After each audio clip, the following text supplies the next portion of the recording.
Hello. Welcome to, sadly, the very last of the Food is Medicine workshop series. You can see the billboard behind me. It has been my absolute pleasure to bring in the knowledge carriers and coordinate these workshops because, wow, is there so much knowledge here in a time where food is in question and medicine is in question and health is in question. These workshops have just been so enlightening, so empowering. And we're really going to knock it out of the park today because Awanook is just a divine being. I have so much respect for her. We haven't spent that much time together because our lives have been in the pandemic for the entire time that I've worked here, but just knowing the work that she does and the work she's doing at BSU, but also the work she does in her personal time is fantastic. And I love working with her brother as well. So I am going to just pass it off to her, and I'm going to be making some muffins here too in the classroom. I had to go get some maple syrup for our recipe. So we're going to get started. Veronica, I'll pass it off to you. All right, bonjour everybody. Thank you for joining us today. I know it's kind of a little behind schedule, but that's all right. We're going to get this party started. I'm really excited to share with you guys this recipe that I created, and I'd like to share how I created this recipe and why I created it.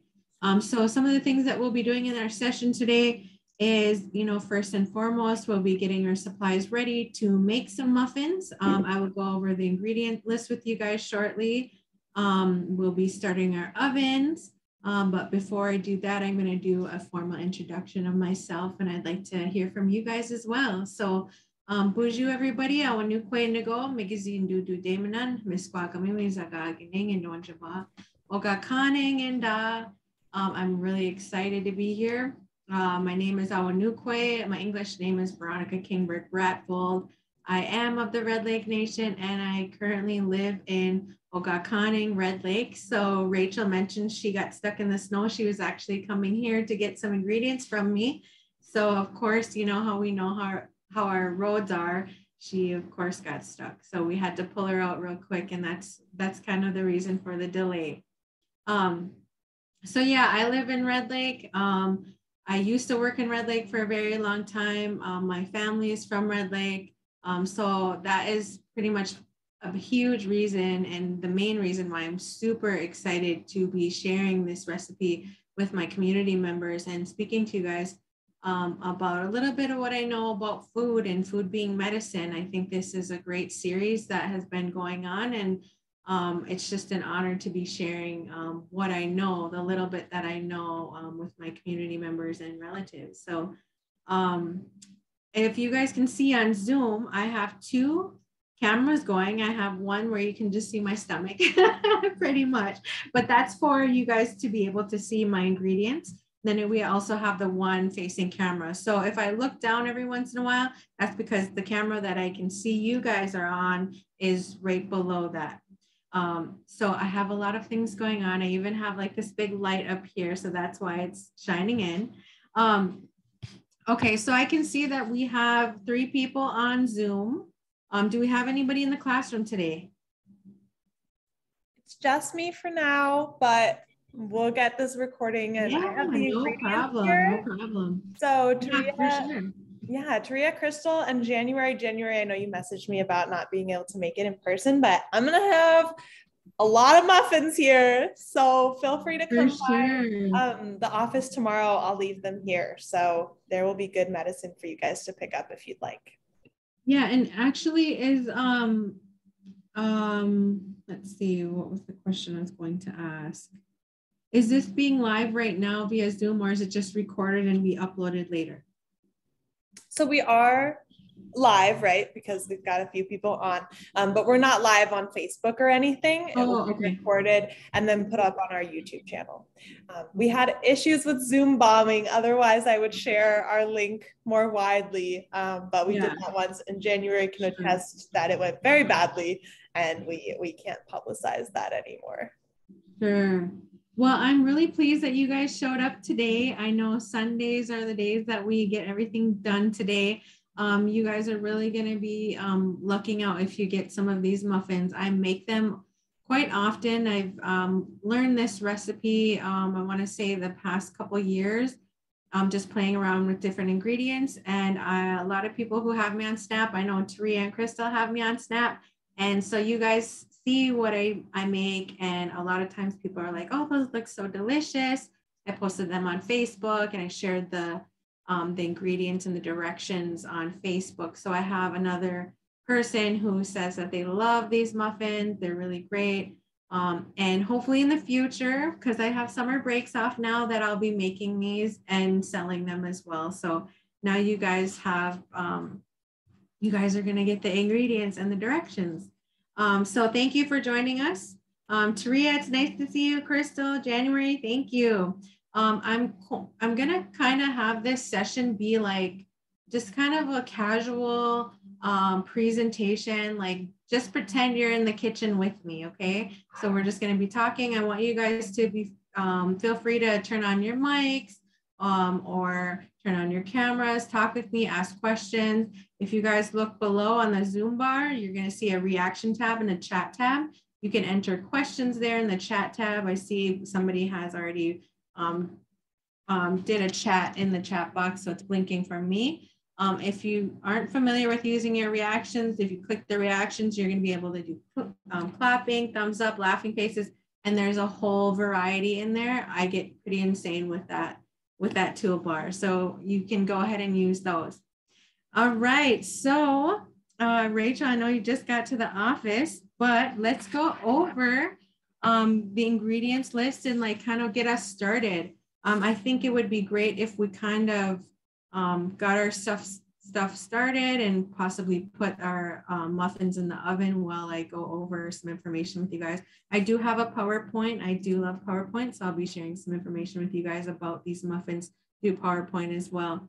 So I guess for us to get started, the first thing we're gonna wanna do, if you guys are following along, and you, if you need the ingredient list, please let me know. I'll share that in the chat box, or Rachel can, either one of us. And then I'll share the ingredients. What's that?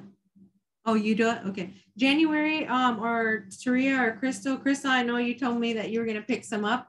Are you guys cooking from home today?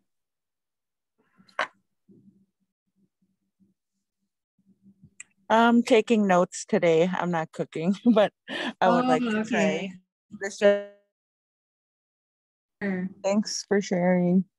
Yeah, no worries. Okay, so the first thing I'm going to do first and foremost is I'm going to start the oven to 400. So let's go, Rachel. Mine's super easy right behind me. We got pretty crafty with our cameras today. We have a couple of situations going on. All right, so I started my oven. The next thing we're gonna wanna do is with our strawberries. We have the strawberries here. We're gonna wanna rinse these. So if we go and rinse these, wash them off really good. I didn't do it beforehand just because I wanted to go through the process with you guys, but that's what I'm gonna do right now is rinse the strawberries. So I will be right back.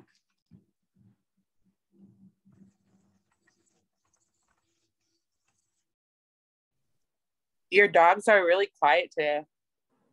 I know. Actually, yeah, I was actually gonna say, you know, because one of the things living in Red Lake, the dogs, you'll never know when you're gonna hear them. Well, Crystal knows I have Chihuahuas, and Chihuahuas are pretty intense. They bark at every little thing. So we have the blinds closed actually, and we brought in our big dog so they can have less, you know, distractions. But then also things that we can't control living here in Red Lake is the res dogs running around. So right before we started, I had to go outside and I had to tell the neighborhood dogs to go home, and they know what go home means because I tell them all the time when they're being naughty. So they were barking at a squirrel or something and they were making the Chihuahuas bark, but they went home. So I rinsed my strawberries. Now I'm gonna grab my cutting board.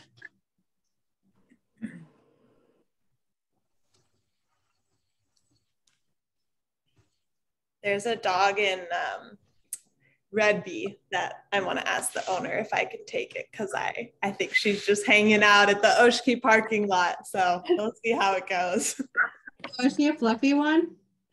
No, she's got like little perky ears. She's pretty big, skinny though. Oh yeah. I think I used to feed her and her brother when I used to work at Oshki. I bet you did. I think she's getting fed primarily by Oshki workers right now. Yeah, yep. And I've heard that sentiment too, is like, I want to bring her home. Well, yeah, she's got a home, but so yeah, you'll have to ask the owners for sure. Yeah. No, I will. I will not just take off with the dog. But, you won't go dog napping.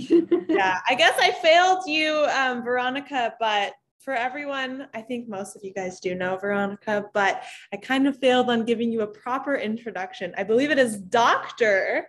Veronica Bratvold. Actually, no, not doctor yet, but because of my career choice, being a professor, if I want to get tenure someday, I would need to become a doctor. So that is now the route, the trajectory of my life. So okay. You better tell your brother that, because he calls you Dr. Bratvold here. Oh, geez. Yeah, I'll have to tell him. But go ahead.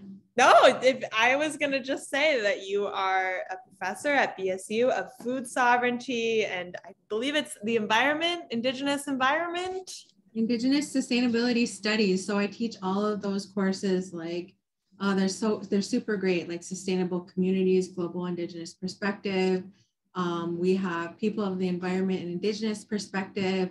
We also have food sovereignty, which I really love. We have environment, wellness, and sacred connection to place. So they're really great courses. I love them. It's just, they fill my bucket, and then my students are so amazing and they're so smart, and they have all these different fields of study and knowledge that they bring to the table, indigenous and non, and watching them collaborate on different ideas is just super phenomenal. And it's like we're building these bridges together, and it's super exciting. You can tell in my voice, I'm getting really excited about it, right? Love it. I love it. Yeah. If you guys don't know Veronica, she's someone to know. So what I did was I cut off the leaves of the strawberries. So you can do that, and anybody else who's going to be watching this later. One thing that I like to do is I like to buy organic strawberries when I do purchase strawberries. However, I was purchasing these strawberries in Bagley yesterday, and they do not have organic strawberries. And you're going to find that in a lot of the places in this region, we don't often carry organic strawberries. And it's usually when we have organic strawberries is when they're in season. But occasionally, like this past February, with Valentine's Day and all, I was able to actually find organic strawberries in Harmony. So that's a good tip for you guys. So unfortunately, these aren't organic, but normally what I do is I take these strawberry ends here and I keep them. Sometimes I'll just eat them straight up with like the chocolate or the strawberry. You can actually save the leaves and dry them out and have them for tea. You can actually even use these and put them into, I have a cup here somewhere. If you have like a mason jar or even like a bigger jar, you can put some soil in there. And if you guys can see that, I don't know if you can see very well from that camera, but you know what seeds look like on the strawberries. They're all over the whole entire strawberry. And those are the seeds.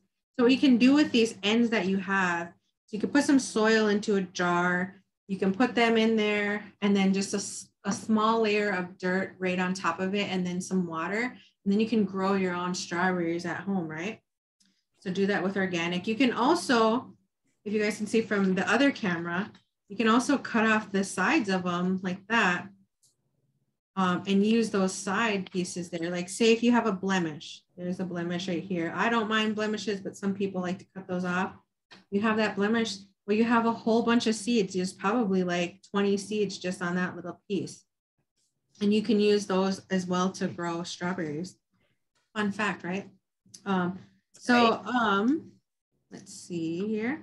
What we're gonna wanna do is we're gonna wanna dice these strawberries up, because when you're putting them in the muffins, you don't want them overly too chunky. Otherwise, they're gonna make the batter kind of not cook all the way through. So I would say, I don't even know what size this is, but they're really tiny squares. I forget I have 2 cameras, but tiny dices. I've been experimenting with different size strawberries. I mean, different size strawberries. I meant the amount of strawberries I put in there. I really love the strawberries. So I'd probably do like a whole cup, maybe a cup and a half. Sometimes get crazy and do 2 cups. Is anybody allergic to strawberries? No, but I have a question. Have you found that if you put too much strawberries in, does it affect the batter and make it like mushy or anything like that? Yep. So I've been experimenting for sure, because you know these strawberries, they have water in them, and then of course it's going to add to how they come out in the end. So I really try to, you know, kind of play around with it a little bit. I am not a baker by any means. You know, I'm teaching you guys how to bake these muffins, but I am not a baker. Actually, I'm not very great at it. The only things I kind of master here are these muffins, and Crystal knows my very famous vegan chocolate cake. Those are bomb, huh, Crystal? But they're super I was good. actually going to ask when you were going to make them, make that cake. I know, they're so good. They're so good. I'll have to make them again soon. I have all the ingredients, actually. Yeah, they are. They're just kind of tedious. I mean, that's the only thing, is they're a little tedious, especially that, like, I make my homemade frosting with that, and that's kind of tedious work. All right, so another thing that I tried with these muffins is I think I tried blueberries with these muffins. I wouldn't suggest using frozen berries unless you make sure you get all of the juice out of the berries, you know, like you have to thaw them out and make sure that they're all out. My cousin, her name is Brandy. She is actually a phenomenal baker. She actually made this massive 4-tier cake for me for my husband and I's wedding. And it was like, I kid you not, it was like, I'm trying to show you on both cameras here, but like, right, it was like, I don't even know how to, it was really tall anyways. It's about this tall for sure. Both cameras are trying to show you. But it was massive. And one of the things I was asking her about is like lower the sugar content, because I don't really care for super sugary cakes, like the store-bought kinds. They're too sweet for me. And so she was talking to me about the chemistry with baking. And I was like, what? The chemistry of baking? She was just talking about the types of flours and like the ratio of the liquid she was using and the sugars. So she had to play around with the recipes to make sure they were right, because of whatever happens when you're combining all these ingredients, and so they can turn out good. So that was a learning experience for me, and I feel bad thinking about it, like now, like how much work that I asked her to put into those, but I'm super grateful. All right, I'm just gonna move these into a bowl, set them aside for later. All right, let's see. I'm debating on whether I should show you guys the PowerPoint now or not, or just get to this. How are you on your strawberries, Rachel? Almost there, 2 more to go. All right. Yeah. I also wanted to add one thing. Do you mind if I just throw something out there? So something that you just said was like, you know, some things are just like too sweet for you. And I know a lot of people who like can't relate to that. And they're like, what do you mean too sweet for you? Nothing's too sweet for me. Like I love sugar. And something that I learned when I like lived in Panama and they drink really, really sugary coffee is that the best way to like lower the amount of sugar that you like is to like slowly wean off. So if you're someone who puts like a ton of sugar in your coffee, you can't just like quit sugar, because you're going to be like, oh my God, this is so bitter. But you can actually train your taste buds to like less sugar if you reduce it slowly, so that you get to the point where your kid has a birthday party and you're like, oh my God, I cannot even eat that cake. It is so sweet. Like right now, like I have a high sugar tolerance. I love sugar. I could eat that cake. I could eat all the frosting. But if you're like, yeah, how do I get to where Veronica's at? It's just by doing a little bit less sugar every day, and then things will be too sweet for you. Yeah, for sure. That's probably a route I should have went on when I was moving into keto. I totally cut everything out, and that's probably because I use some ketones in my diet. Otherwise, they wouldn't work. And that's something I'm experimenting with now, is using almond flour in a lot of the things I'm putting together. And yeah, and you just need like certain things as binders in there, so otherwise it just won't work. Like I think one thing that I bought would be xanthan gum, and that's been working as a binder. Okay. Yeah, for sure. And actually the flour that we'll be using today, that's what I was gonna talk about. Where is it's right here. I was like, I just wanted it. This actually comes with xanthan gum in there. And I have like all the different types of flour, like coconut, just whatever kind I could see in the stores. But this is the best one yet that I don't have to do my own mixture with and like measure it out. I'm super lazy. So this one is like perfect. So I was like, yes, this one's awesome. This brand actually also has like a pizza crust blend too. Yeah, the Namaste brand. But the pizza crust, you can only buy that on like Amazon or this Namaste website. But yeah, they do already come with the xanthan gum binder to it. Yeah, it's super awesome. I love this flour. So, so the next part of our directions are, I'm just gonna pull up my, can I get screen sharing capabilities, please? Oh, sure. Let me make you, I think I might actually have to make you the host. I think co-host would be fine too. It doesn't usually let me. It's just the only option I have is make host. Okay. And I don't know why that is. If your strawberries are done, you can go ahead and line your cupcake pan. So I'm just using a big cupcake pan here.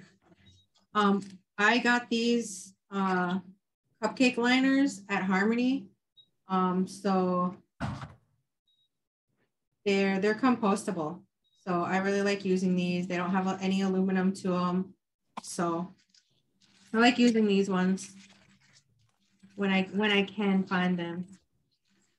Do you want to share why you like the ones with no aluminum? Well, there's toxins that can leach out of the aluminum. I occasionally use aluminum every once in a while, but I really hate to. I'm just trying to eliminate as many toxins that I'm surrounding my household with or my body with. So I rarely use that aluminum foil, only if I'm grilling or something. And even then I don't like to use it. So I've been purchasing different grilling things that I can actually substitute for aluminum foil. Like they have cages now where you could put your veggies in instead of like putting your veggies into aluminum wrap. So I've been doing that.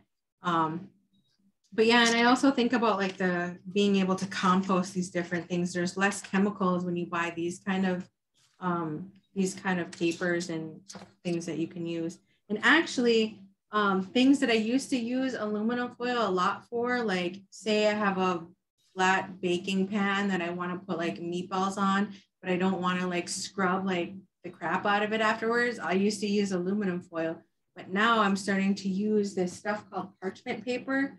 And that I find that at Harmony as well. And it's made out of the same paper that is made with these muffin cup things. So I like to use those. They've been really good to me. Nice.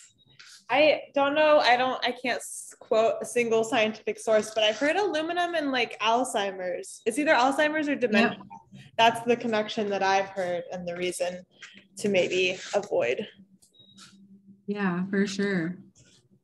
All right. So on my slideshow. Oil, Christ. Just kidding.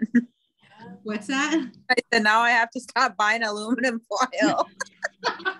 You know when I was talking about him, I thought about you for some reason. I thought you were gonna say, oh no, I thought about your what do you call them?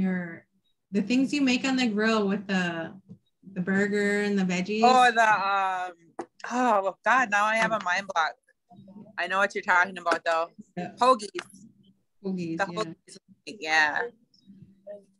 All right, so this is what the muffins will look like when they're done. They're so good, you guys. They're super beautiful, but they are super good as well. So then when you guys watch us get done cooking these, then you're gonna be like, oh, I should have made some. This batch, actually today we're not gonna be using honey, but we can use honey if we want to. I'm gonna be sprinkling maple sugar on the top before I bake them. But this one right here, I used honey. So to each their own. If they prefer honey over maple sugar, that's your choice. Here again are the ingredients if you want to screenshot those, if anybody needs to do that. So we are on the cutting up the strawberries portion. I have about a cup and a quarter maybe of the strawberries. And so we preheated the oven. We lined the muffin pan with the paper liners. If you don't want to use liners, you don't have to, but that's up to you. If you're good at scrubbing right after they come out of the oven, that's great. You can use vegetable spray, or you can even use this stuff right here. It works really good. They even have butter flavor, coconut oil. You can use this to grease your pan as well. I use this for a lot of different things. And actually, I just recently found out because I bought my husband a popcorn popper, like, the movie theater kind. It's right here. It's super filthy. But upon buying that, I was thinking, well, how do I make it taste like movie theater popcorn? Because we never go to the movie theaters anymore. And so what I found out through research is they don't use butter. Of course, we knew it was kind of fake butter, right? I mean, we can all probably guess that. But really, they use coconut oil, like butter flavored coconut oil. And I never knew that before. And so I purchased some like a kit for popcorn making online or something. But they were all like genetically modified popcorns. They were like this coconut oil that was tinted a different color. And then it had like this weird butter flavored salt. And I was like, I think I can do better. So then I remembered that at Walmart, I purchased the small butter flavored coconut oil. And I never really liked cooking with it because the flavor, I couldn't like the flavor at all. But anyways, it was in my cabinet. It's been in there for a couple of years, and I brought it out and I put it in my popcorn machine maker with some organic multicolored corn kernels that I got from Harmony. And then I put some of the salt in there, and it came out so good. And so now we can't go back to any other kind of popcorn. So, that was big news to me that it wasn't real butter. Like, I guess I knew it wasn't real butter, but I didn't know what it was. I just thought it was pure chemical, really.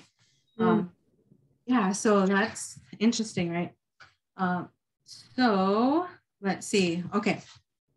So now I usually get a big bowl. I have a couple of bowls here. So what we can do, we can start with mixing the flours together.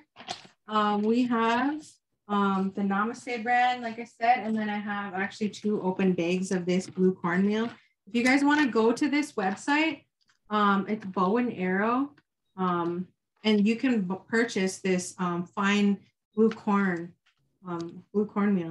It's really beautiful. I really love it.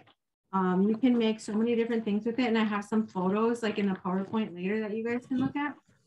So are you guys even seeing my screen? Yeah. I was like, I think I only just see myself, but okay. So yeah, you could definitely order this online. They come in packs of 3s. They're kind of spendy, but they're totally worth it. You can substitute like everything with it. You can make cornbread muffins. You can make just anything really. You can make corn mush. I'll show you some more pictures later. So what we're gonna do native is grown. Huh? And it's native grown. So you're supporting indigenous business. Course. Native grown, you know, we're giving back to an indigenous community. Okay, so in a medium bowl, whisk together the gluten-free flour, cornmeal, baking powder, baking soda. So what we're gonna do is go to 1.5 cups. So, you know, you guys probably can relate to this. If not, I'm just out of the loop. But sometimes my measuring cups and my knives and my measuring spoons, they grow legs and then they go all over the house. And I only found a few of them today. So we'll work with what I got. I never have the 1/3 cup. Never. I don't know what the heck happened to it. It's just enough for it to walk off, huh? Yep. I'll just show you guys what the blue cornmeal looks like. Yeah, it's beautiful.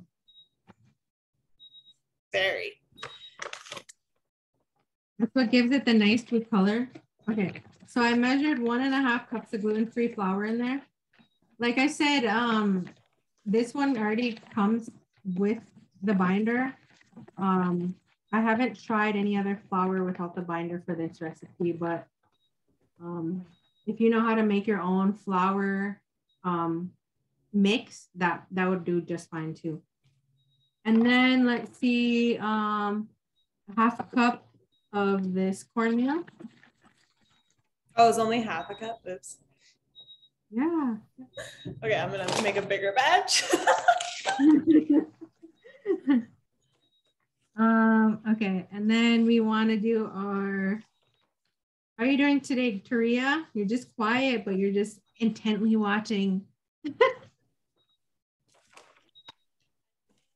Just kids sewing, taking a break from sewing. Oh, really? What are you sewing? Well, actually, I got commissioned to make 15 skirts for the leadership conference next weekend in Hinckley. Hey, that's awesome, girl. I'm so excited.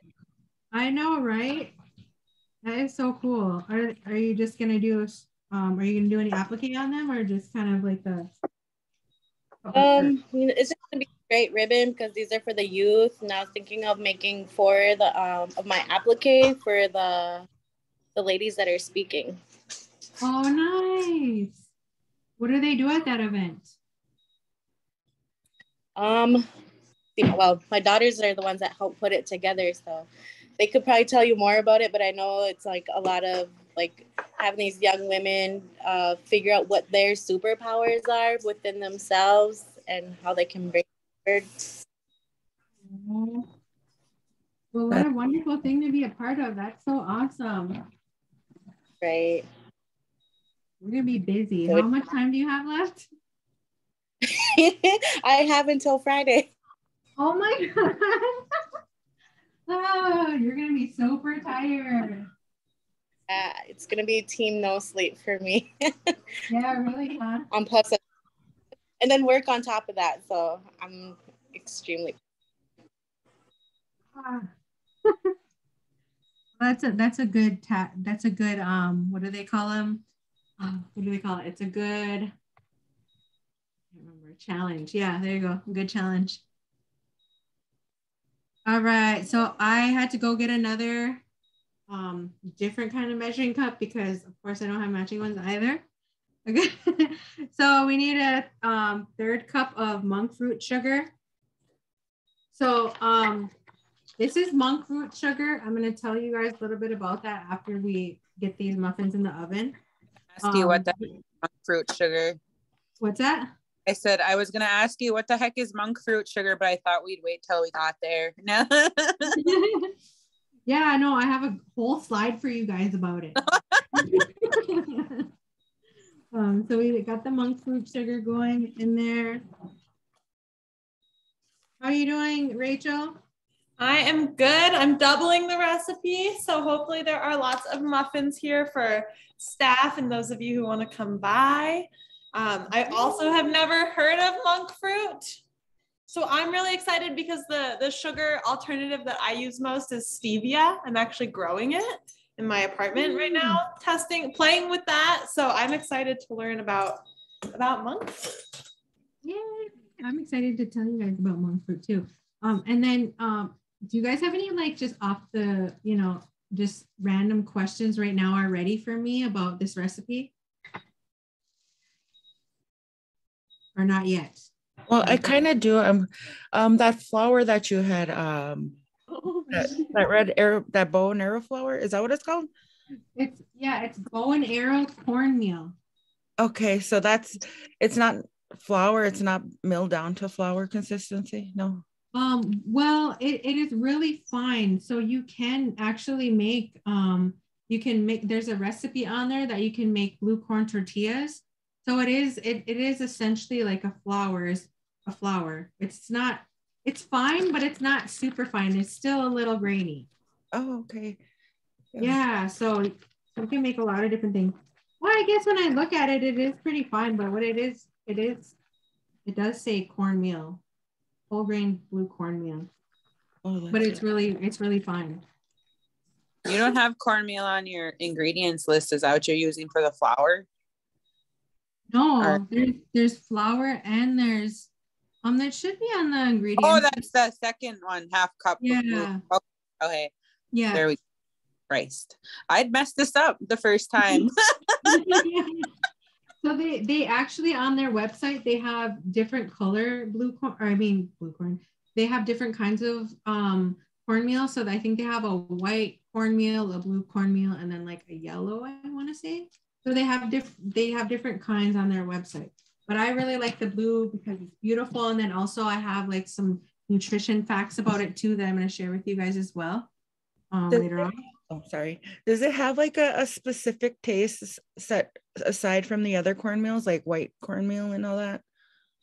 Not to me. But when we were talking earlier, well, Rachel brought it up, but I'd like to speak on that as well as like the change in training your taste buds to like different things. I want to say like I grew up just like everybody else, like on commods, hash, butter, eggs, oatmeal, salt, pepper, lard, regular flour. I grew up with all those things. Hang on. Weird. You guys see how weird that camera is? My second camera, it's so purple right now. Yes, I noticed that. I thought you were just doing that to be cool. Kidding. Also thought that was a stylistic choice. Yeah. It's one of my many features. Lucas is going to take care of it. That's his work computer. So I'm going to turn it off and then he's going to turn it back on. Okay. So what was I talking about? Oh, the taste bud change. So yeah, I grew up like everybody else and eating the same way as everybody else. But when I went to school, I started learning a lot about foods. I took a food systems course. At the same time, I was doing a lot of food sovereignty things. I noticed that my palate didn't like wild games at all. Like I really needed a lot of sugar. I started to do this. I started to think a lot about the foods that I was eating. So I started to train my palate to like different things. And they really do say like our palates are kind of like kids. Like kids have to see actually an ingredient or a food several times. Like I want to say it's over 20 times maybe to actually even consider tasting the food. And same with our palates. We have to train our palates over and over again to taste something, even if we don't like it, to see if we can train our palates to like it. So I've done that myself with green olives. I used to hate olives, but I kept trying them and I like them. Same with mushrooms. I still don't 100% love mushrooms, but I can tolerate them now. And in all kinds of different foods now. But anyways, I need to get back to this recipe, huh? I'll get these muffins in the oven. Okay, so we have like a 1/3 cup of maple sugar. This one I bought at Harmony as well. You can buy these at different Whole Food stores. I do have my own in my cabinet, but it's kind of like hard. And so like I didn't want to spend forever grinding it up and whatever. I just figured I'd use this one today. But you guys can use your homemade maple sugar. I wouldn't recommend using the maple syrup for this recipe just because it is a different consistency. So I'm going to drop that in the dry ingredients. We're also going to move on to the baking powder. Oh, I still have some maple sugar from last year. That'd be cool. Did you guys go out yet and start? Probably after this week. Probably next weekend. It looks like it's going to be about all week. Yeah, actually, somebody told me yesterday that it might run all this week. So I'm going to go out after this. I'll have to tell Andrea that. Yeah. I'm going to make a poor attempt at using our maple syrup because I realize now that I misread that. So we're going to see how it goes both ways. Yeah, for sure. So, of course, I don't have a teaspoon, but I do have a half teaspoon, so that'll work. What? I know, we just bought measuring cups and measuring spoons, so I don't know. I don't know where they went. I don't know. I have no idea. Dogs hide them on. So baking powder, we're going to want 2 teaspoons. So I'm going to have to do 4 of these little guys because this is a half. I always have to make sure I'm using baking powder instead of baking soda because I have mixed them up once and I think I made pancakes and you could just taste the soda and it was just terrible. I was like, oh no. I have 2 different kinds here. I bought this last night. This is gluten-free, non-GMO, but I also have another one too that's from 2 different kind of brands, Bob's Red Mill and then this Rumford. I don't know.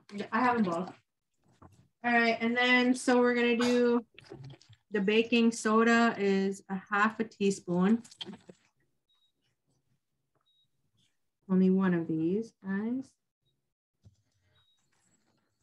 Almost didn't find any, but we did. We're good. I knew it was here somewhere. And then, okay, what else is in the dry ingredients? Baking powder, baking soda, salt. And of course, it wouldn't be complete without a bag of salt like this. 4th teaspoon. Yep. I love that it's like low salt, low sodium. It's always good. For those of you who might not bake a lot, I don't know, this is like a very common kind of like baking 101 is dry ingredients first, and then you mix them together so you can get them really homogeneous, you know, so it's like kind of equal all the way through, which is why I'm taking a whisk to it before you add any of the liquids. Yeah. Smart tip. I've never made muffins before, but that's a recognizable step. So I'm pretty sure I have all my dry ingredients in here. If you want, I think what a good like addition to the dry ingredients would be is like a dash of cinnamon. I like to put the dash of cinnamon like right like on the top of the muffin, but I do really like cinnamon, so I am wanting to try it on this batch, but then I don't know because I really like the original version as well. So I don't know what I should do, if I should like experiment some more and then throw it in there or not. Cinnamon or no cinnamon, hon? That's Crystal. Or is that the hun you're asking? I was just gonna say it's up to you, as long as they turn out good. Nay. Well, I don't know. I did it. I'm doing it. You're doing it? A dash. A dash? A simple dash. Okay, I'm gonna do a 1/4 of a teaspoon. That should be not too much. Or maybe I should do an 1/8. No. A 1/4. I just dove right in, you guys. Get creative with your baking. All right. So yeah, like Rachel said, you're gonna want to whisk that up.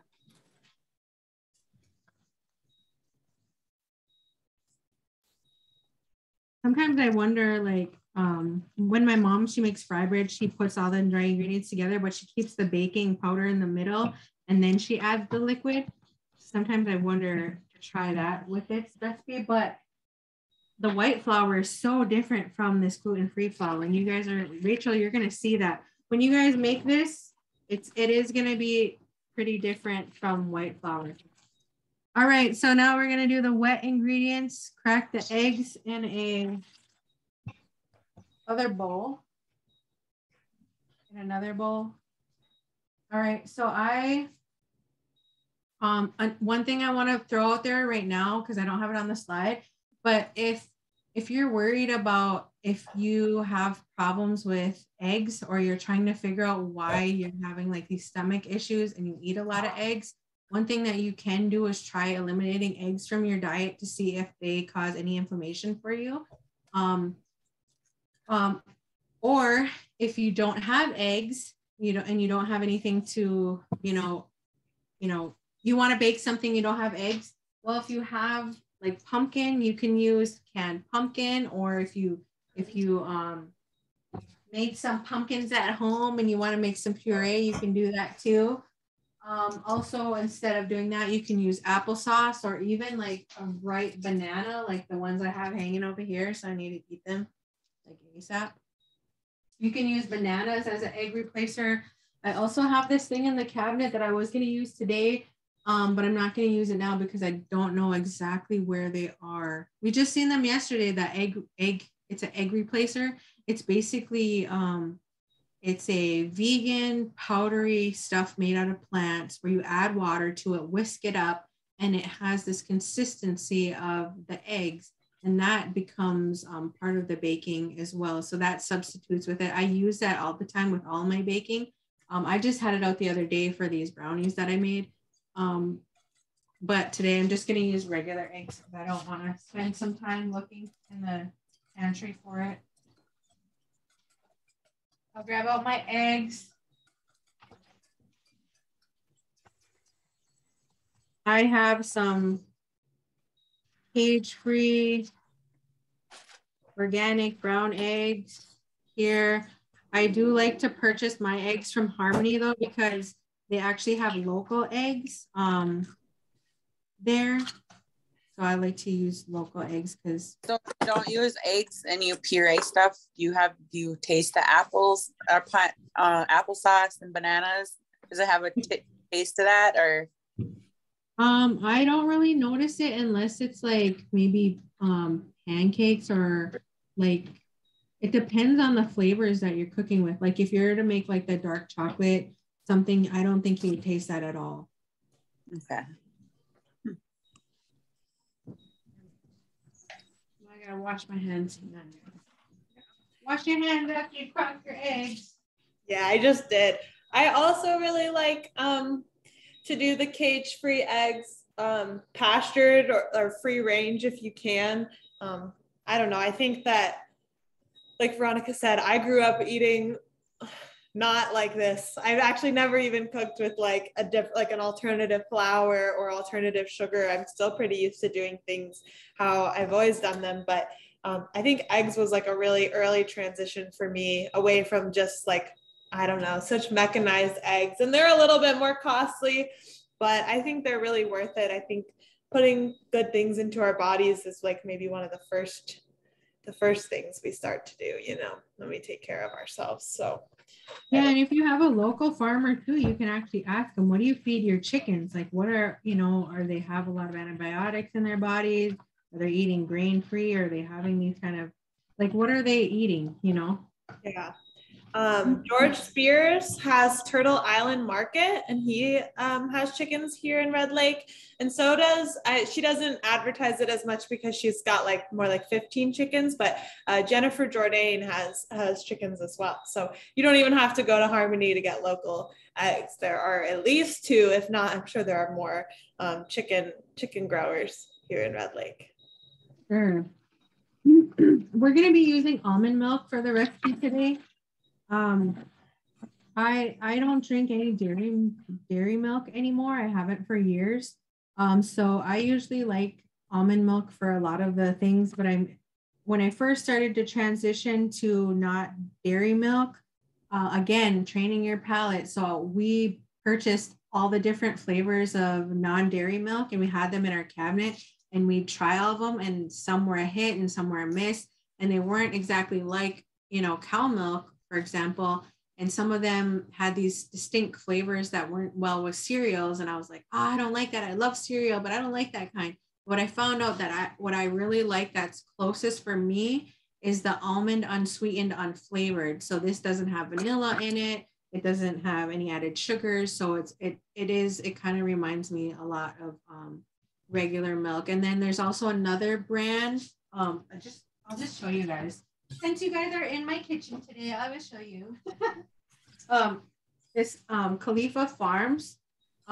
This one isn't organic or non-GMO, but the almond one they have is. This one's like a thicker type of almond milk. And this one, if you like whole milks or even just the milk, when you taste it, there's a film in your mouth when you drink milk. You'll notice it now that I pointed it out.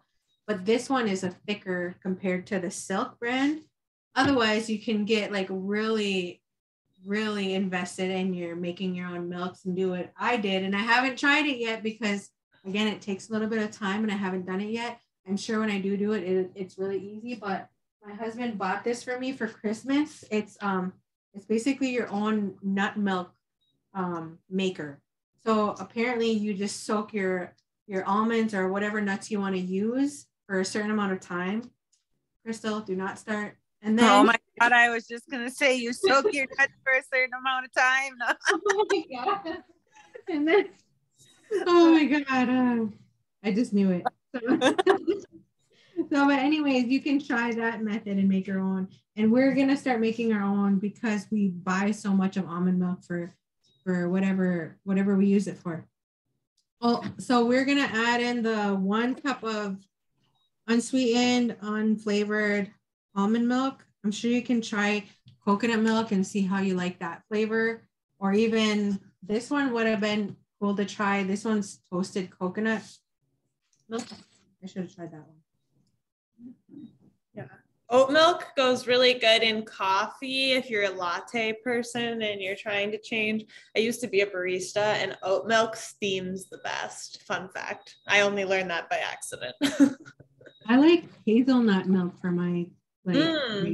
Mm-hmm. Mm-hmm. So I added my milk and I didn't use this cup for it because I have learned that they're not the same. You take a look at it, they're totally not the same measurements, right? Mm-hmm. So I used to use this one just because I didn't know better. But then now it's like, oh my gosh, they're totally different.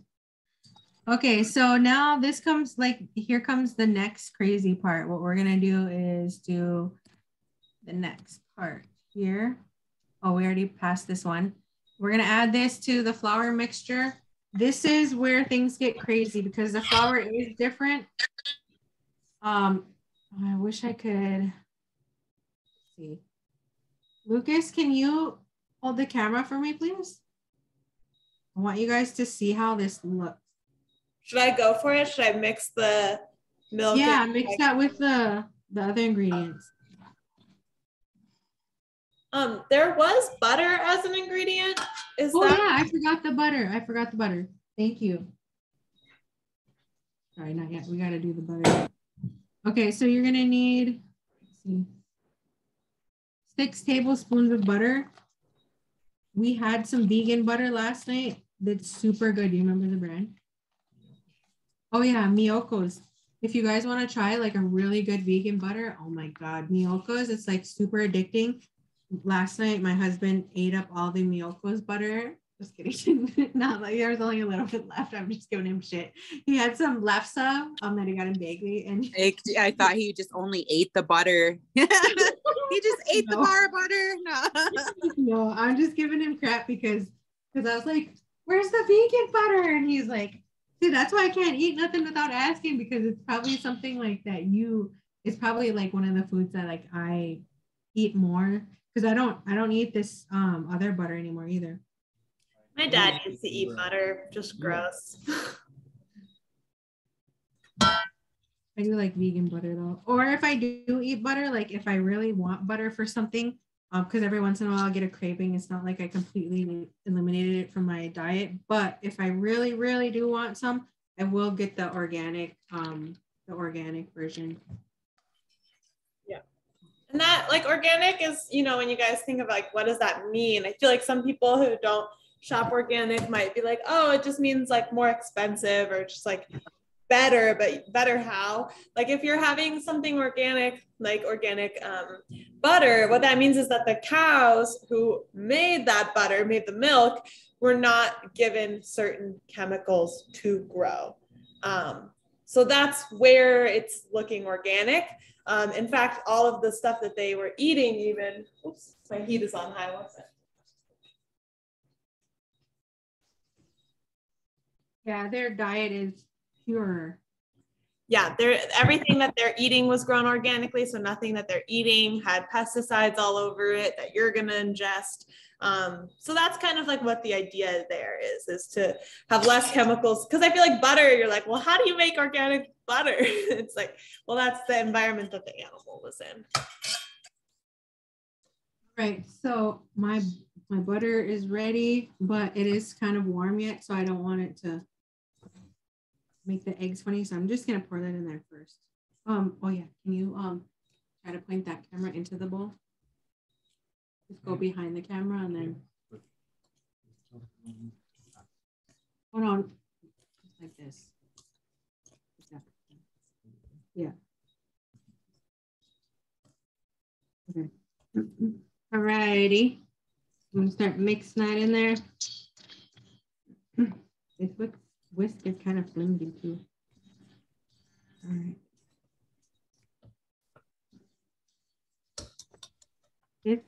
I've never used this whisk before, but it's super flimsy. Smells so good. I'm gonna grab my metal one. So you said don't add the butter when it's hot? Well, I just put it first and then let it get into the blue corn. Oh. You guys like my mixer? Like my whisk is probably in the dishwasher, but this is good.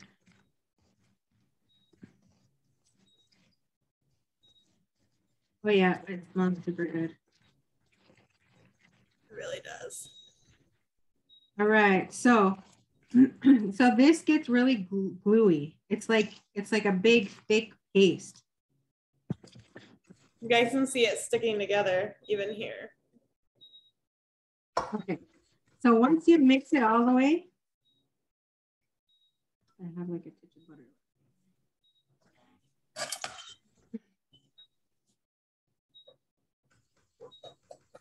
That's completely combined. Now this is where when you put the strawberries in, you're only gonna want to fold them. So I have like this spatula that I like to fold. So it's kind of like, I don't know, what? You see, you're moving. Yeah, it's fine. He's all pointing at me like I don't know how if you guys could see him behind, but he's like, what's going on? Okay. So I'm just gonna pour them in there and fold them in. I don't want to see the blue color too much right now, but once you cook this, yeah.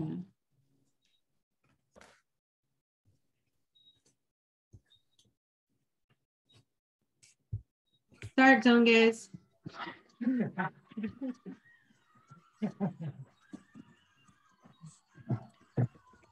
I'm just going for it. We're going all in.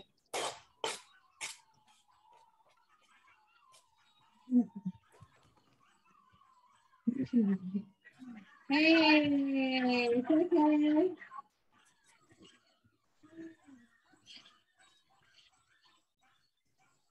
Okay, you can go back to them.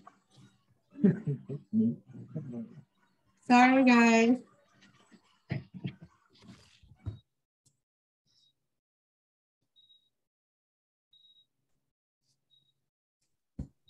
Lucas looks walked like- away from them for like 1 minute and they start crying. Yeah, it looks like baby food here, the muffin mix. Yeah. I know. It looks right. really blue. Like I thought, you know, that it wasn't that much of the blue cornmeal at first, but it's really blue, which I like. Yeah. All right, so now we're just gonna fill them in the pans real quick.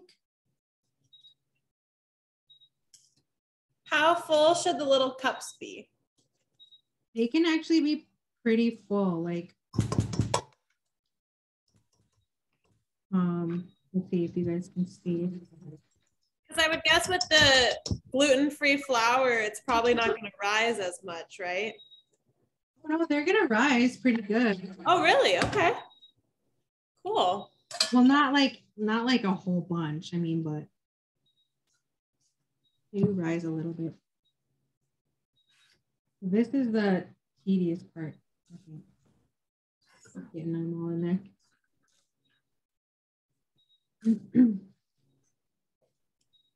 So January, you said you're changing up your food. Is that what you're doing? Yeah, just basically cutting out a lot of sugar and a lot of carbohydrates. And I gotten real good results within the first 2 months of doing it. I lost like 33 pounds.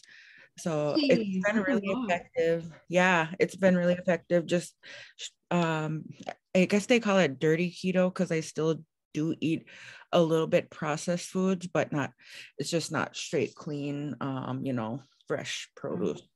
But I just try to stay away from carbs, sugars, and it's been really effective. My body has been put into ketosis pretty much daily. And that comes from like also drinking ketones. So yeah. Really? What's ketosis? It's when your body starts burning fat for energy versus, carbs. So let's usually everybody's bodies, burns carbohydrates and sugars for their energy because that's what they get when they eat their food usually. But if you eliminate that from your diet and you just have a low carb diet, your body will naturally go into ketosis. But I don't know, I would consider this kind of like a cheat code, but it's I drink ketones, which really puts my body into ketosis like a half an hour right after drinking them. So my body just starts really burning fat right away for energy. Do you feel a difference when you drink that? Yeah, it does. It does curb cravings. They also have like caffeine. Some of them have caffeine. And those are the ones I usually drink in the morning versus the decaffeinated ones in the evening. And it just helps with curbing appetite, like my cravings, and it helps like me just stick to more of my diet and burn fat. So where do you drink that drinks that sound interesting? Yeah. Oh, I drink out in the morning time, like a half hour after eating my low carb breakfast. It for the next 4 hours, my body will go into ketosis where I'm just, burning fat for energy. And it's usually just stored fat because my diet has changed so much. And that's why it's been so effective, and I lost a lot of weight within those 2 months. But it is kind of spendy too. For one box, there's 20 servings in a box, and that's like a 10-day supply, and that's can be anywhere from like $100 to $120 a box. So it is an investment. I try to find sales when they're having sales. That's when I purchase a lot of them. Can I see what they look like? Yeah, just a second, I'll go grab them. Okay. All interested. I'll probably be just shitty for a while. Just kidding. Like drink them quickly, yeah, because it could. No, Veronica has had me try some of the healthier foods, and it always sends me to the bathroom. It's because she's getting fiber in her diet. So I'm just sprinkling cinnamon and this maple sugar on top of the muffins that I put in here, and then I'm gonna put it in the oven. Can you see, Crystal? Oh no, let's try to. Here's one package of them. My eyebrows. Okay. Eyebrows on. Hold on. Let me turn on my background just a second. And you just add that to water? Yeah. You add it to 8 fluid ounces of water. So this has caffeine, and this one doesn't have caffeine. Okay. That sounds interesting. All right, now we are putting the muffins into the oven now. If you guys can see on my second camera, I just drizzled the maple sugar and the cinnamon right on top. That's how they look. That's how high they are. We filled up these 12 of them. So the timer, I'm gonna put my timer at like 16 minutes and I'll check them then. Alexa, set the timer for 16 minutes. How are you doing, Rachel? You're an Alexa person. I am. I'm gonna take a picture of these. They look beautiful. Ta-da! Oh yeah, there you guys go. Pick up your sample. We had somebody join us. Hi, Keisha. How are you today?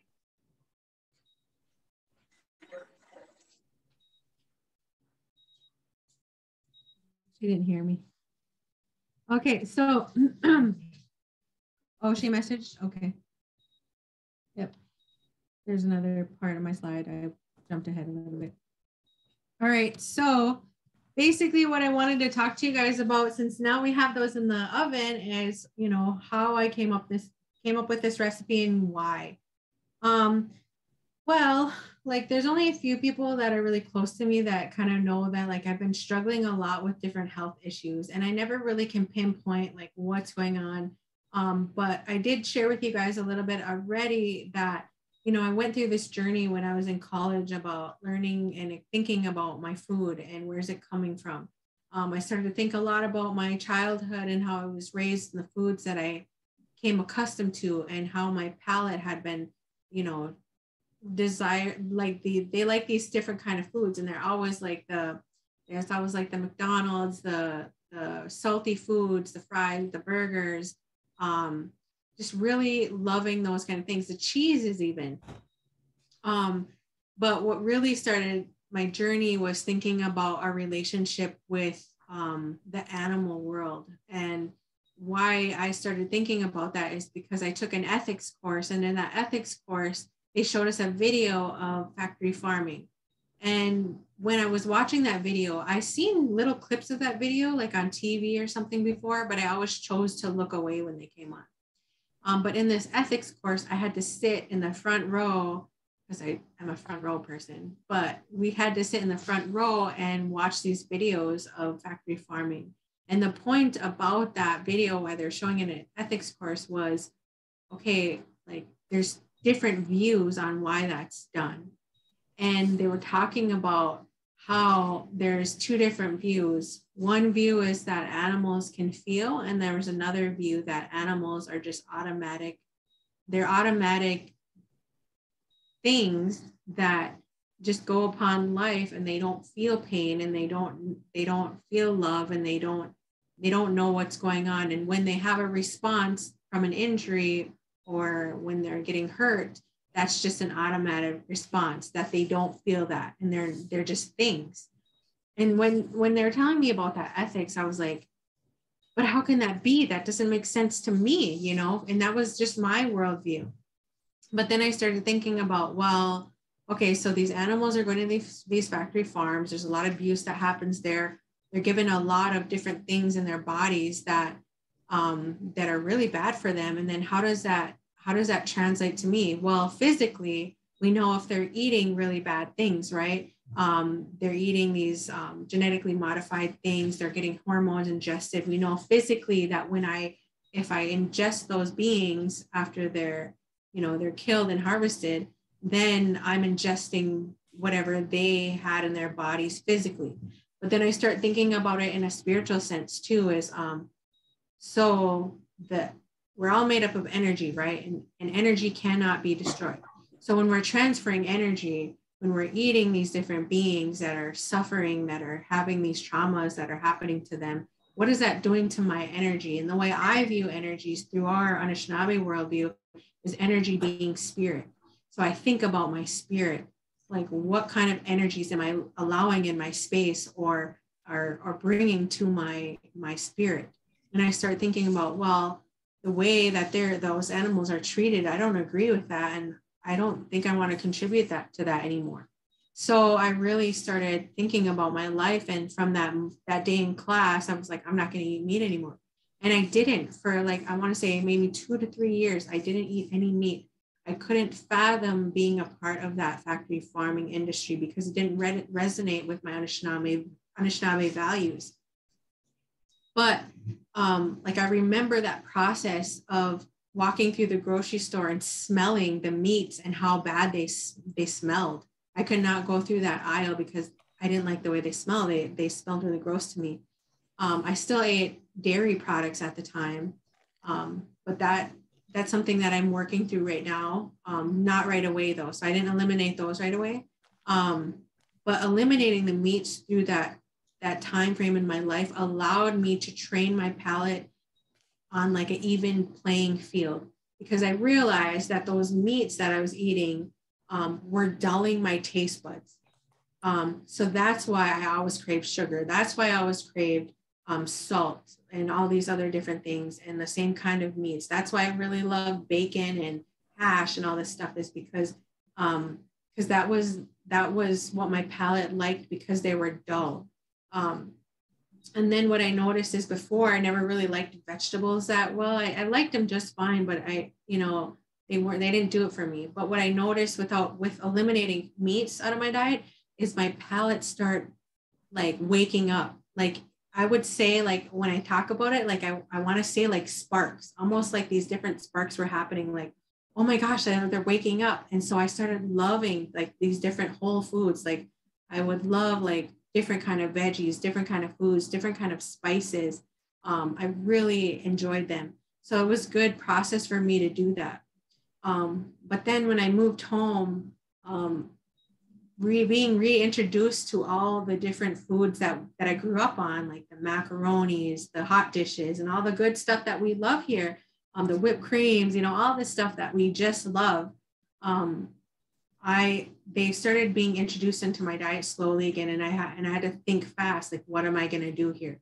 When I go to ceremonies, I can't always say like I can't eat that, right? Because in ceremonies sometimes we have to do that, and it's a part of our spiritual process that's happening at ceremonies. We can't always deny certain things.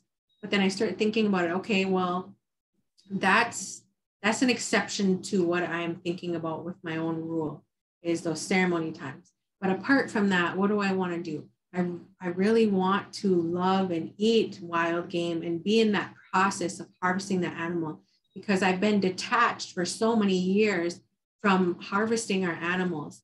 Like I'm not in the factory farm, so I don't have to look at it, right? But if I'm out in the woods, if I'm out hunting, then I can feel what that feels like to ask for that life and to be a part of that and be in that ceremony with that being and give thanks to that being firsthand, how it's supposed to be, how it's always meant for us Anishinaabe. So I started introducing wild foods into my diet again. And I started doing things that I don't normally do, because I'm such an empath that when I go hunting, like I'm the one crying, like, I'm the one where, like, if you're out fishing, like I'm trying to keep the fish alive by giving them water, like I'm that person. But then, I also know that there's a point of sustaining ourselves too, in like our food diet. And also I know that these animals that are in our ecosystems where we live here in Red Lake Nation, that they eat these medicines that, unfortunately, due to colonization, that we have kind of forgotten about and didn't really forget, but we just been deprived of that information. We have to remember all of them. But these animals, they've been here all this time eating these medicines that we need in our body to sustain us and to keep us well.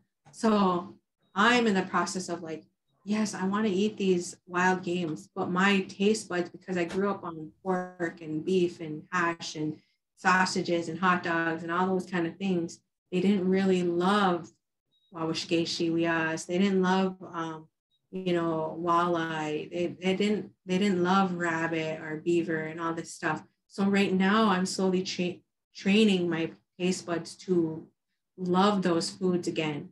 And it's been a process. I have to use different seasonings. I have to try different things, but I'm noticing that the gamey taste that I used to not like, that's that medicine that I need to train my body to like. And so now, like the other day, I want to say a few months ago, I was telling my husband when I was cooking, I was eating like bison or something. I was like, I don't even realize this is bison anymore. Like I prefer bison over hamburger now. Because I trained my taste buds after a couple of years, of instead of getting ground beef, I got ground bison, making that switch, that intentional switch. And yes, it's going to be hard at first. Yes, you're going to notice at first, but you have to keep trying and doing different flavors, trying them with different foods. So I'm on this journey and I love it. So that's the part of meats. But a part of like the gaining my taste buds back is thinking about the sugar intake that I have. How I always grew up on sugar. Everything that we had was sugar. And then I went to the doctors once. This is a few years ago. And I was having a lot of things going on with my body and I didn't understand. And they were like, hey, you're close to being pre-diabetic and you already have a disease that's insulin resistance. And I'll get into that a little bit more, but basically that's telling me that I'm having too much of a carb overload. I'm having too much sugars in my body, and my body has been in overdrive for so long because of the foods that I eat, the cereals that we eat every day, the bread with toast every day, the pancakes, all the food that our diets today we eat, the cakes, all this stuff that we have in abundance on our tribal nations. So then I started thinking about, okay, well, I need to eliminate my sugars. So then I went to stevia. I went to all these other different ones too. I can't remember the names. There's one that sounds like stevia, but it isn't stevia. But I know that there was like something with it wasn't good for you. So then I'm like, okay, I got to eliminate sugar. I can do that, but it's really hard. I still like sweets. I still want different things. And I start researching and I found that monk fruit sugar. And let me move to my slide here. Okay. I have them kind of all mixed up or whatever, because I'm just talking to you guys, just like you guys are right here with me. But so sugars break down differently in your body. And so I was like, what kind of sugars can I eat? And of course, I really gravitated towards maple sugar because that's one of our traditional foods, right? So I started having more maple sugar, but I'm still really cautious about how much of that maple sugar that I have in one sitting. Also, local honeys that I choose to have. I'm really cautious about how much sugar even I have with honey. Like last night, my throat kind of felt funny, so I wanted some bear root and honey tea. And so I made some, but it was kind of sweet. Even my husband was like, that's really sweet. And it was only a teaspoon, but it was, enough to make us like, okay, that's too much. So I'm really cautious about that. But then when I went to monk fruit sweetener, this one is really good because it's made from the monk fruit, and it doesn't impact blood sugars as much as other sugars do. It has 0 calories to it. And what I really love about it is when you're baking with this stuff, you can see it's like a 1-to-1 sugar replacement ratio. So you don't have to it's not going to be one of those things where it's like, oh, you had like half a cup of sugar and a half a cup of sugar for the other recipe, and then it's too sugary or it tastes like fake sugar. Those are what I experienced with other sugars before that I didn't really like. And there's not really a whole lot of evidence that says that that's really hurtful for you. So I switched to that sugar. Let me go back to the front, really kind of why I did that is, okay, so when we look back on, what I'm talking about, like health and having, pre-diabetes or something, or I didn't have it, but I was getting close borderline to that thing. And that really woke me up. But because different sugars and carbs, they transfer into sugars in your body. But I was having so much carbs at one sitting, I was having too much sugars in one sitting that is really difficult for my body to break down. So like sodas and sweets like that, like chocolates and all kinds of things, they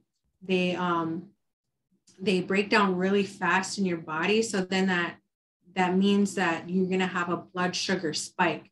So then just picture your body every time you eat some kind of carbs or sugars, like your just body gets like overwhelmed. And I like today I can realize what's happening in my body is sometimes my face will get red, or sometimes I'll feel really hot, or I'll just like, I'll notice it now because I'm more in tune with my body. But that, all those things, when your body is going through that for so long, those really high marks, then it can cause you to have insulin resistance. And a lot of times, you know, with our young women, we don't realize that their bodies need to be thought about when they're really young, because once they get to a certain age, that insulin resistance can turn into other things that can affect their reproductive systems. They can get cysts or have trouble conceiving, or, you know, they can have really bad periods, or they could just turn into other like underlying health issues that we don't see in them until they're older, because then when they're older, then that's when they're getting more in tune with their body and noticing that something's going on. But that's something to think about with our young ladies today, is like, how are these foods impacting our young kids and our youth today? So that's kind of why I started baking on my own, is like, what kind of foods are going to help me get by and not really cause a huge spike. So that's why I bake with this. And then going back to like the cornmeal. The cornmeal also is better it's better in your body to digest. And also it's not like the yellow corn. The yellow corn is genetically modified to be sweeter, to be more heftier and withstand different things. They're loaded with pesticides and chemicals. Like it's really bad for you to eat yellow corn, like super bad. And also there's another thing that I can just go on and off about, is Monsanto taking over all the other corns. Actually in the past, Alexa, stop. Actually in the past, I'll give it like 1 second. Actually in the past, they wanted to wipe out all of our indigenous corns. So they put their own stamp on any of their strains. So whenever their strain cross-pollinates with our indigenous varieties, then they can claim that ownership over it. So yeah, I can go on and on about that, but that's just a quick thing. I'm gonna get like a little, I don't even know what I got these for. They're like little wood sticks. I don't know, maybe we're gonna grill something. All right, so I'm gonna check. Oh, by the way, you like my outfit, you guys? My brother Ryan bought this for me for Christmas, and he made me cry because it's just so thoughtful. Because like, if you look like on the floral design on there, it's super cute. And like, it's just like, he really thought about, what is my sister like? Oh, she likes baking. Like, I said I'm not a baker, but he knows that I like to do baking stuff. So he got this, and it's really cute and thoughtful. Yeah, they look done to me. Mine are nice and golden brown. But we'll check them. Mine are not ready yet. Yeah. How you can tell is like your wood stick or whatever you use to check them will come out clean. So mine are done, yay! All right, so I just went on a big tangent with you guys about what I was eating. Oh, I was talking about the mandamin. I lost track, but the mandamin, they're a lot easier for you to digest, and there's different varieties all across our region and all across the world. The one that you can see in the picture, this is blue jade corn. I made this actually, or I grew those last summer. I grew some of them in my own garden, but then also by the lake in this huge garden. Actually, Crystal, June helped plant these. And like, we didn't get a huge yield. I never really got a huge yield, but they came out so beautiful. And I also really like to use blue corn because, you know, they have fewer carbohydrates in them. So they're a lot of blue foods. If you see any blue foods, I would suggest trying them, like blue potatoes, blue corn. There's all different kinds of blue carrots. Like, they're really good for you. They have different kind of minerals and nutrients in those foods. So let's see, here's the first These are the very first seed I grew from the blue jade. This was, I want to say this was 6 years ago. And then this picture right here was only last year. So really cool, right? So from that first year seed, then I got these ones. I was just so proud and excited about them. Here's another picture because they're so diverse, and some had like a little bit of white in them. Some were like dark velvet. Beautiful.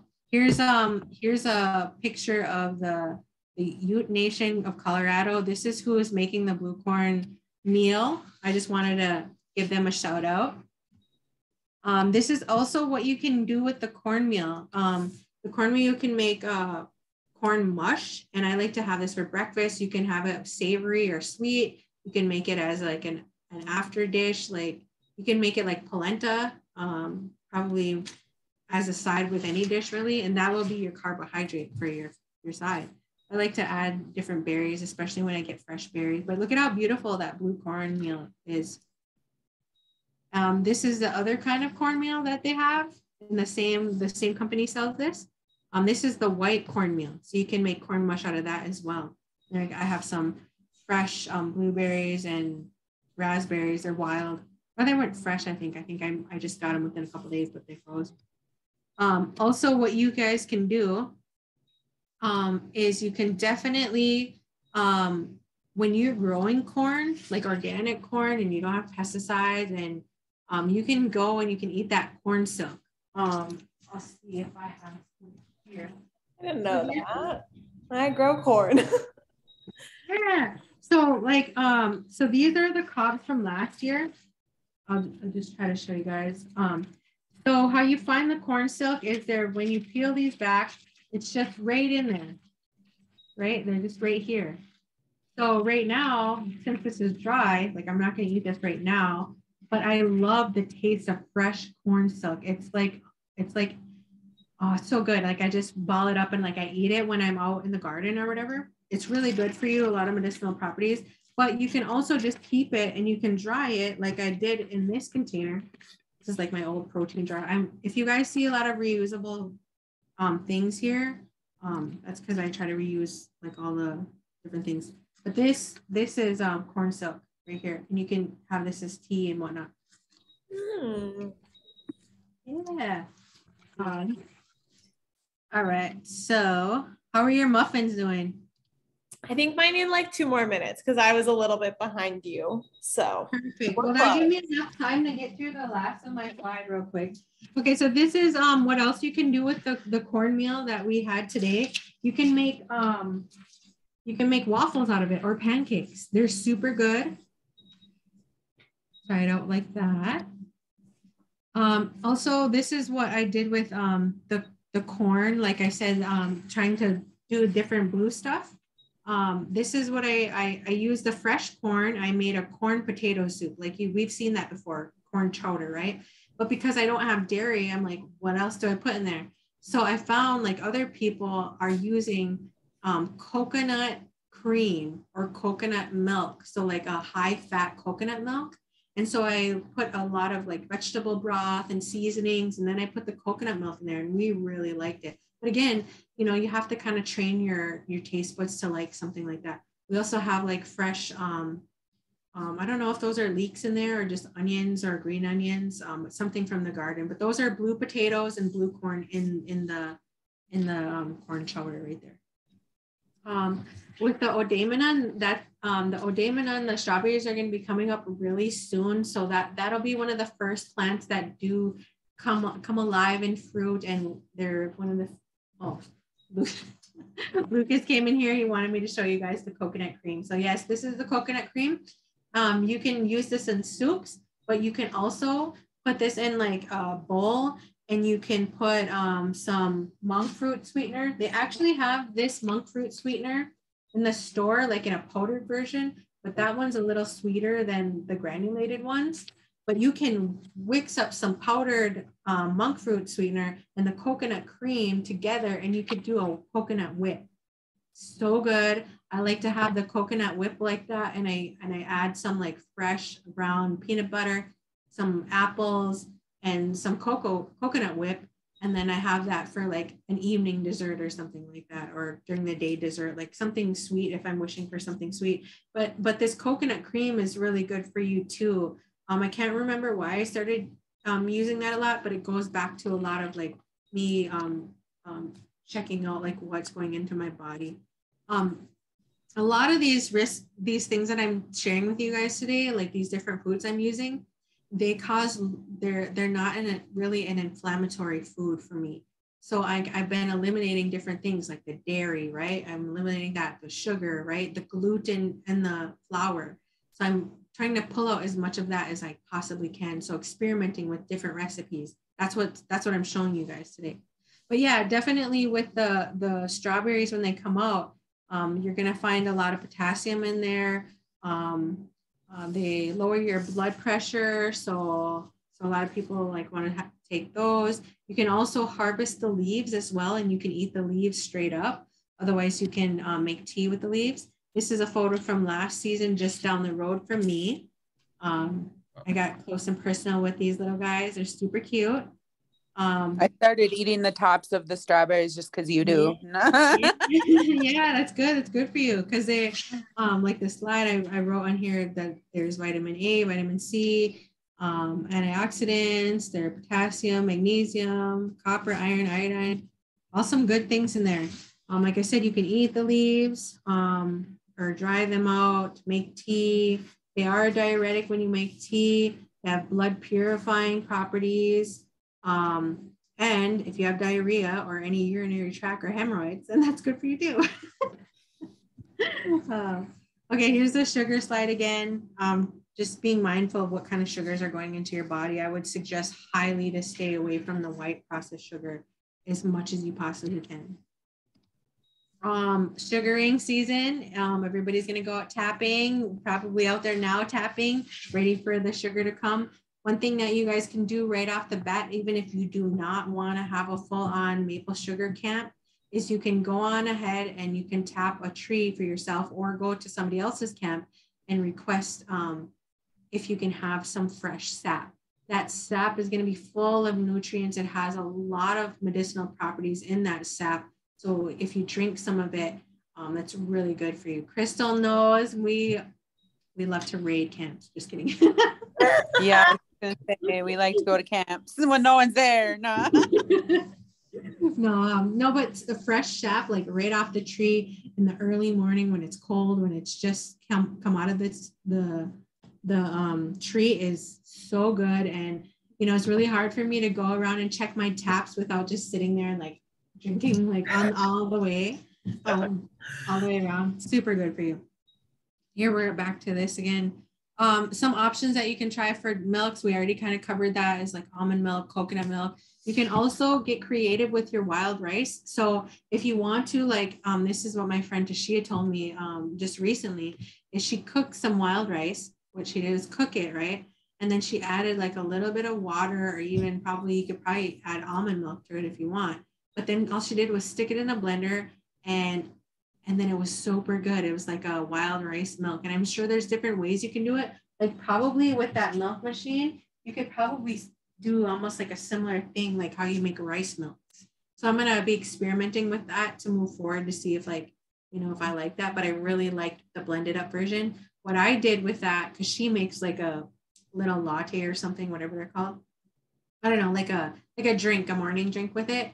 But what I did is like I made it thicker and I turned it into a parfait. So I had like a wild rice parfait and I added blueberries and maple, and then I layered it and it was super good. And I think that was it that I have for you guys today on like my PowerPoint. But man, it was so nice to have you guys like join me today. And it was good to like have you guys in class because I don't get out often. Oh, it was so good to have you. Does anyone have any questions? Mine are still a little undercooked yet, so I'm gonna leave the muffins in. But does anyone have any questions, thoughts, concerns, reflections, experiences to share? Crystal's giving us hearts. We give you hearts back. Yeah. I think something that my boss talks about a lot, Sharon James, that I think is really beautiful, is that part of the medicine is harvesting the medicine, like the work that you have to put in. I don't know if I would even call it work, effort, love, sacrifice, insert the spiritual word of your choice. But, part of, yes, it's a process of giving and receiving. And so, if we're putting it into like, I don't know, scientific terms, which I don't really want to do, but like you burn calories going outside. Fresh air is proven to be good for you. Seeing plants in your periphery, people who drive down roads with more trees have fewer car accidents. So like all of those things are really healing too. So it's not just, the vitamins in the strawberry, but the process of like finding the strawberry and the joy of recognizing the strawberry relative.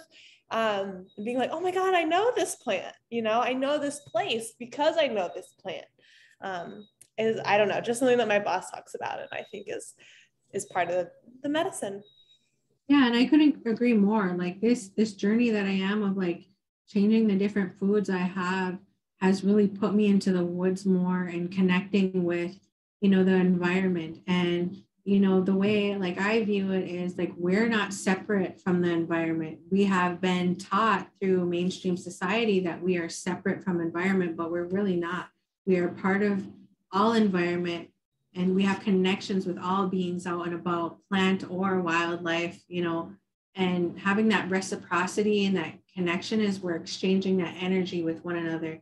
We're getting those medicinal healing properties from the ground, even just by walking on the ground barefoot, breathing in those different things that the trees give off, all those things, the sunlight, the rays, that's all medicine.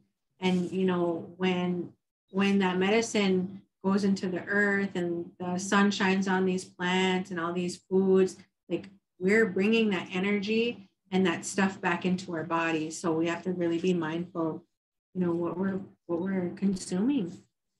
But Keisha, I know you made a message on the board that you were bummed that you missed the first hour. It was just a lot about our measuring, like my mixes of different measuring spoons and cups. So, but it is recorded, and I believe she's going to share this somehow, so you'll be able to go back. Yes. So I guess I'll wrap up then. Thank you so much, Awanook or Veronica. We really appreciate your time. And I think it's so special to have a Red Laker teaching this. Like that is so essential and so cool. And this knowledge is here now in 2022. And I just love that. So glad to have you and to have everyone from here. You're learning from the best. You know it, I know it. And this whole Food is Medicine series, I know January's been here a few times. I recognize some other faces. Thank you guys for being a part of this. It was really a winter storytelling kind of workshop series. So this was the last one for now. And that breaks my heart a little bit because I've just learned so much and had so much fun, but we will have more programming and more activities coming up. There's been a lot of interest in foraging, so we might organize something along those lines one of these days. But otherwise, thank you for spending some time with us on your Sunday. Miigwech, Veronica. Miigwech. January. It's good to see you. Thank you guys for joining in.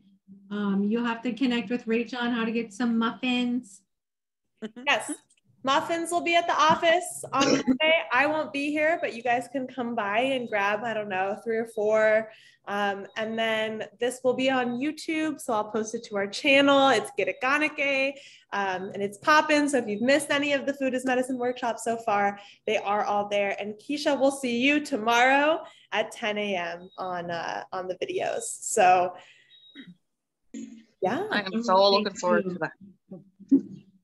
I had one more thing before you guys go. I actually pre-recorded months ago this recipe. So I will be putting that video together. Like there's a lot of background things that I have to do to that video, but it will be uploaded as well. So you have. Miigwech, Veronica. All right, everyone. Have a great rest of your weekend and a good week ahead. Miigwech.